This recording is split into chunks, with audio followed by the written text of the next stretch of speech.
Hello friends, welcome to the Java tutorial. और आज हम बात करेंगे एब्स्ट्रैक्ट क्लास के बारे में। जैसे कि मैंने यहाँ पे मेंशन किया है, आप देख सकते हो कि we use the abstract keyword to declare an abstract class. मुझे अगर किसी क्लास को एब्स्ट्रैक्ट बनाना है तो मुझे एब्स्ट्रैक्ट क्लास यूज करना, एब्स्ट्रैक्ट कीवर्ड यूज करना पड़ेगा। लेकिन हम एब्स्ट्रैक्ट क्लास यूज क्यों करते हैं? तो यहाँ पे देखिए, मैंने लिखा है कि the abstract class in Java can not be instantiated. इसका मतलब है we can not create the object of abstract class.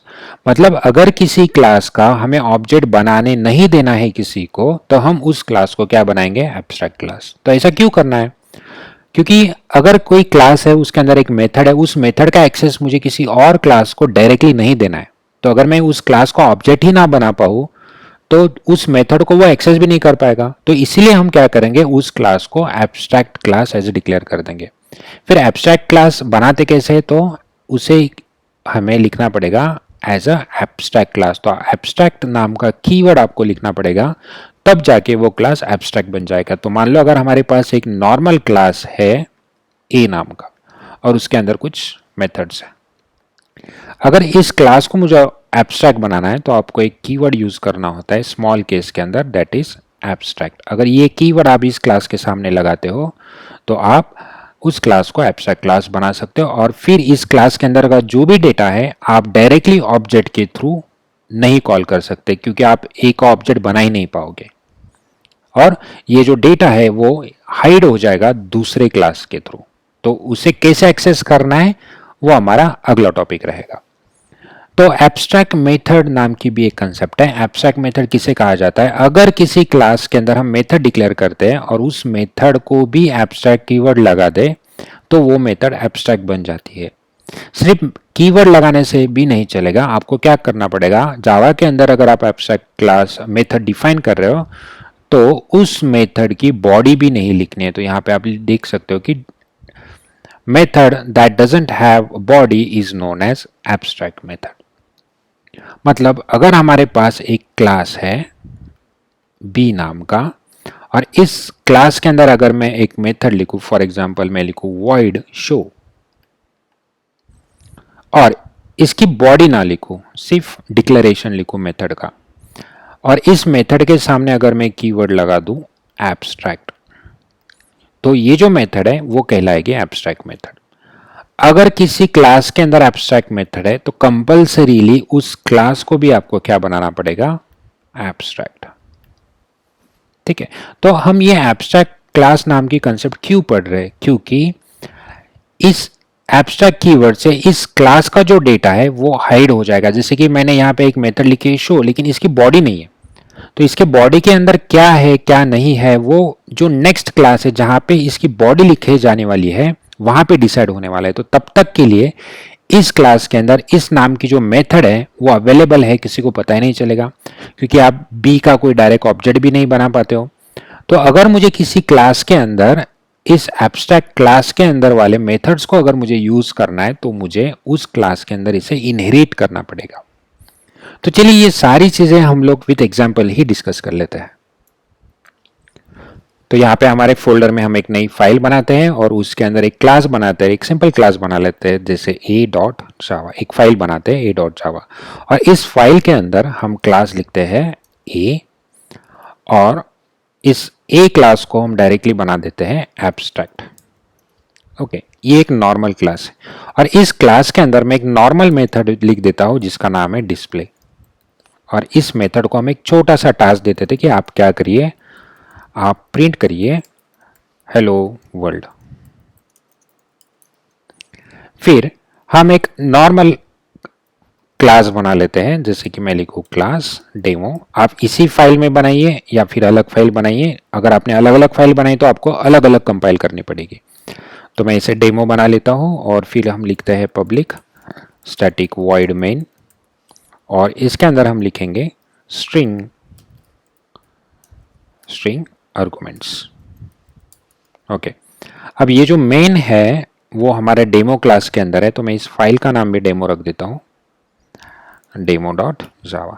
तो देखिए हमारी फाइल है demo.java। इसके अंदर दो क्लास है, एक क्लास ए जो कि एब्स्ट्रैक्ट है और डेमो क्लास है जो नॉर्मल क्लास है। अभी मुझे क्या करना है, इस डिस्प्ले मेथड को कॉल करना है। तो मुझे किसका ऑब्जेक्ट बनाना पड़ेगा, क्लास ए का। तो चलिए मैं क्लास ए का एक नॉर्मल ऑब्जेक्ट बना लेता हूं, न्यू ए, और फिर इस ऑब्जेक्ट के थ्रू डिस्प्ले नाम के मेथड को कॉल कर लेता हूं।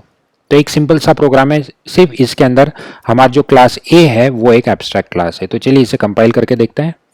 तो अगर मैं इसे कंपाइल कर दूं, जावा सी देन डेमो डॉट जावा, ये हमारे फाइल का नाम है, और रन करने के लिए मैं लिख देता हूँ जावा डेमो, लेकिन उसकी ज़रूरत ही नहीं पड़ेगी क्योंकि हमें एरर मिली है लाइन नंबर 12 पे। तो लाइन नंबर 12 ये रहा जब हम ऑब्जेक्ट क्रिएट कर रहे थे, और हमारी जो एरर है ए इज एब्स्ट्रैक्ट, मतलब हमारा जो ए क्लास है वो एब्स्ट्रैक्ट है, we can not instantiate that class, मतलब हम उसका ऑब्जेक्ट नहीं बना सकते हैं। वही हमने हमारे थ्योरी पार्ट में लिखा था। तो ठीक है, हम डिस्प्ले को डायरेक्टली कॉल नहीं कर पा रहे, तो उसका सोल्यूशन क्या है? तो उसका सोल्यूशन ये है कि आपको अगर इस एब्स्ट्रैक्ट क्लास के अंदर की कोई भी मेथड यूज करनी है जो नॉर्मल हो, फिर भी आपको उस क्लास को एक्सटेंड करना पड़ेगा। तो ए क्लास को यहां पे आपको लिखना पड़ेगा एक्सटेंड्स ए, मतलब डेमो क्लास ए क्लास को जब एक्सटेंड करेगा तब जाके आप डिस्प्ले को यूज कर पाते हो, लेकिन फिर भी आप ए का ऑब्जेक्ट नहीं बना पाओगे। आपको जो ऑब्जेक्ट बनाना पड़ेगा वो डिराइव्ड क्लास का बनाना पड़ेगा। तो डिराइव्ड क्लास है डेमो, तो डेमो का ऑब्जेक्ट बनेगा डेमो, और object is equals to new demo. और अब ये जो ऑब्जेक्ट है वो डिस्प्ले को कॉल कर सकता है क्योंकि ऑब्जेक्ट किसका है, डेमो क्लास का, और डेमो क्लास ने एक्सटेंड किया है ए को। तो ये जो डिस्प्ले मेथड है उसका राइट मिल जाएगा डेमो को कि आप उसे यूज कर सकते हो। तो मैंने वापस से कंपाइल किया और फिर इसे रन किया, तो आप देख सकते हो कि अगर मैं रन कर दूं तो हेलो वर्ल्ड हमारा मैसेज मिल गया है।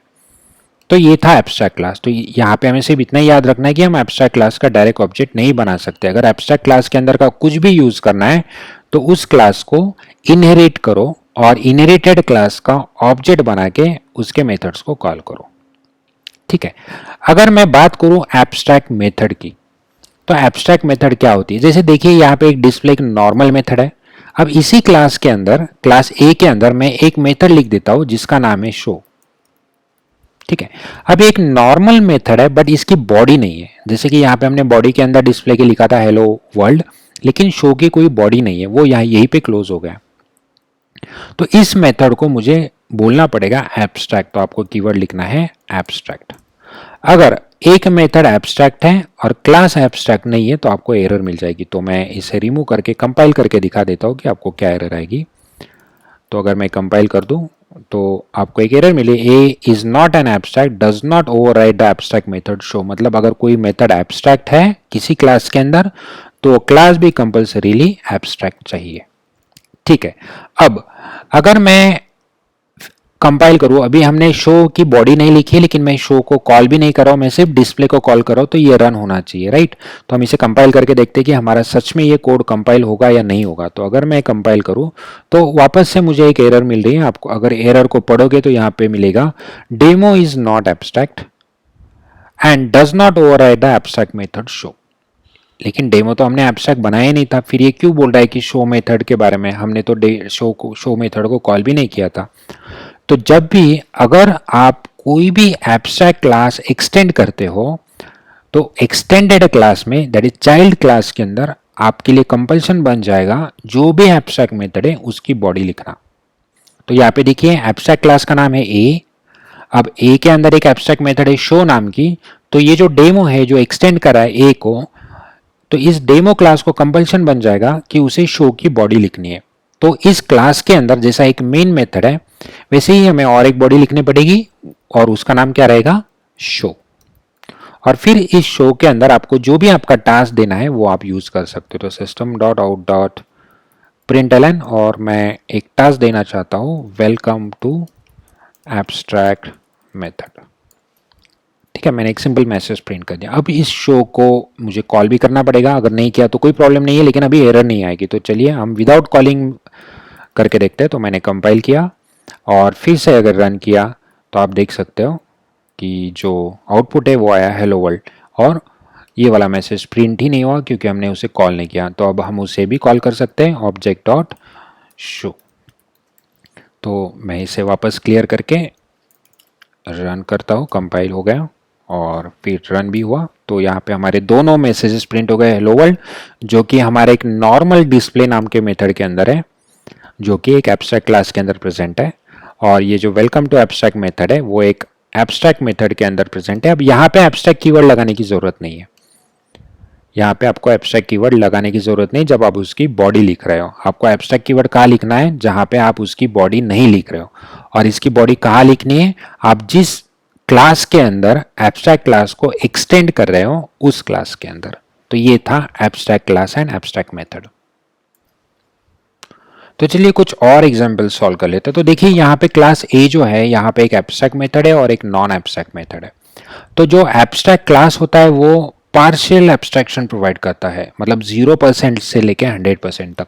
एब्स्ट्रैक्ट क्लास के अंदर एक तो सारे मेथड्स एब्स्ट्रैक्ट हो सकती है, या फिर कुछ एब्स्ट्रैक्ट मेथड हो सकती है और कुछ नॉर्मल मेथड भी हो सकती है। जैसे कि यहाँ पे शो एक एब्स्ट्रैक्ट मेथड है और डिस्प्ले एक नॉर्मल मेथड है। तो इसे कहा जाता है 0 to 100% abstraction.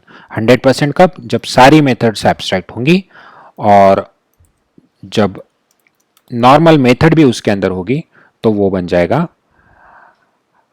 Partial abstract class. ठीक है, तो चलिए और एक एग्जांपल सॉल्व कर लेते हैं। तो मैं इसी फाइल के अंदर कुछ चेंजेस कर लेता हूं। तो हमारे पास एक नॉर्मल मेन मेथड रहेगी, ये वाली, जिसका नाम है डेमो, और ये एक्सटेंड नहीं करेगा किसी को, और ये मेरे पास क्लास भी नहीं है। चलो, तो हमने एक फाइल बनाई, यहाँ पे मैं इन फाइल्स को भी डिलीट कर देता हूँ।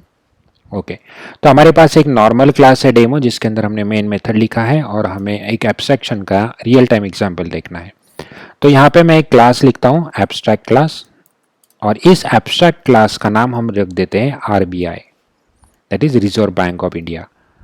अब इस आरबीआई के अंदर एक एब्स्ट्रैक्ट मेथड है जिसका नाम होगा रेट ऑफ इंटरेस्ट। ओके, अब ये जो मेथड है इसकी सिर्फ डिक्लेरेशन है, इसकी बॉडी नहीं है। अब नीचे क्या होगा आगे चल के, ये एब्स्ट्रैक्ट क्लास है, एब्स्ट्रैक्ट क्लास आरबीआई, और उसके अंदर एक रेट ऑफ इंटरेस्ट की मेथड है। अब रेट ऑफ इंटरेस्ट कितना है वो तो हर बैंक डिसाइड करेगी, लेकिन मेथड का जो नाम है वो क्या होना चाहिए, रेट ऑफ इंटरेस्ट, और उसका राइट किसके पास है, आरबीआई के पास। तो चलिए, अगर हमारे पास और एक क्लास है जो कि क्लास है सपोज एसबीआई। अब एसबीआई क्या है, एसबीआई करेगा एक्सटेंड, तो एक्सटेंड्स आरबीआई।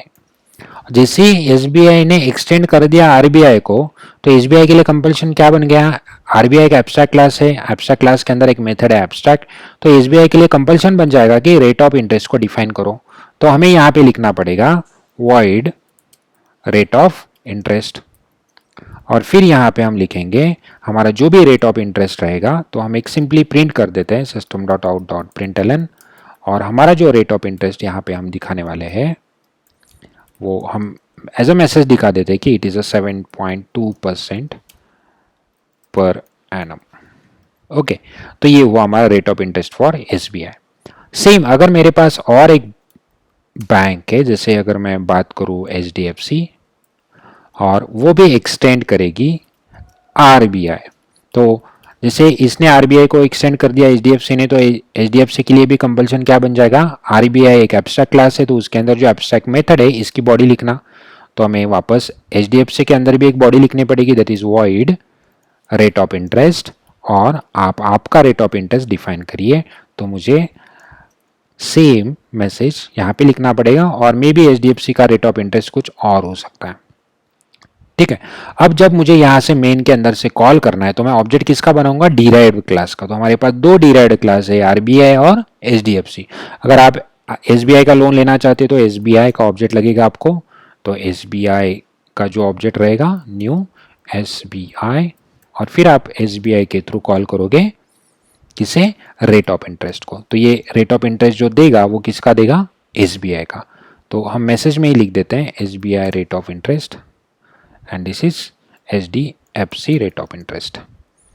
और फिर अगर आप एचडीएफसी का रेट ऑफ इंटरेस्ट जानना चाहते तो आपको लिखना पड़ेगा एचडीएफसी, फिर उसका एक object is equal to new HDFC, और फिर आपको कॉल करना पड़ेगा एचडीएफसी के रेट ऑफ इंटरेस्ट को, मेथड को। तब जाके आपको दोनों बैंक के रेट ऑफ इंटरेस्ट मिल जाएंगे। तो मैं अगर इस फाइल को कंपाइल करूं और फिर अगर मैं रन करूं तो आपको SBI का रेट ऑफ इंटरेस्ट मिल जाएगा 7.2 और HDFC का मिल जाएगा 8.2। तो यहाँ पे हमें क्या समझ में आता है कि अगर एक क्लास है जिसके अंदर कोई एब्स्ट्रैक्ट मेथड है, अगर उस क्लास को कोई नॉर्मल क्लास एक्सटेंड करता है तो उस क्लास के लिए इस मेथड की बॉडी लिखना कंपल्सन बन जाएगा और उस बॉडी के अंदर क्या करना है वो उस क्लास के अंदर डिसाइड किया जाएगा। इसे कहा जाता है एब्स्ट्रैक्शन। और ये जो मेथड थी इसकी डिटेल जो थी वो छुपाई गई थी किसी और क्लास से। जैसे कि अगर मैं डेमो के अंदर डायरेक्टली RBI का ऑब्जेक्ट बनाऊं, जैसे कि मैंने अगर RBI को डायरेक्टली एक्सेस करना चाहा तो मुझे यही पे एरर आ जाएगी, you can not instantiate the RBI, मतलब आप RBI को डायरेक्टली कॉल नहीं कर सकते हो, आप उसका ऑब्जेक्ट ही नहीं बना सकते हो। तो इसे ही कहा जाता है एब्स्ट्रैक्शन। अब अगर हमारे कोई एब्स्ट्रैक्ट क्लास के अंदर सारे मेथड एब्स्ट्रैक्ट ही है, जैसे कि अगर मैं यहाँ पे 2-3 मेथड और लिख दूँ, जैसे मैंने rate of interest 1, rate of interest 2 और एक नॉर्मल, तो हम इसे एब्स्ट्रैक्ट हर बार क्यों लिखे, उसके लिए हमारे पास और एक कंसेप्ट है और जिसका नाम है इंटरफेस, जो कि हम देखेंगे आने वाली वीडियो के अंदर। तब तक के लिए इतना ट्राई करिए। Will see you in the next video.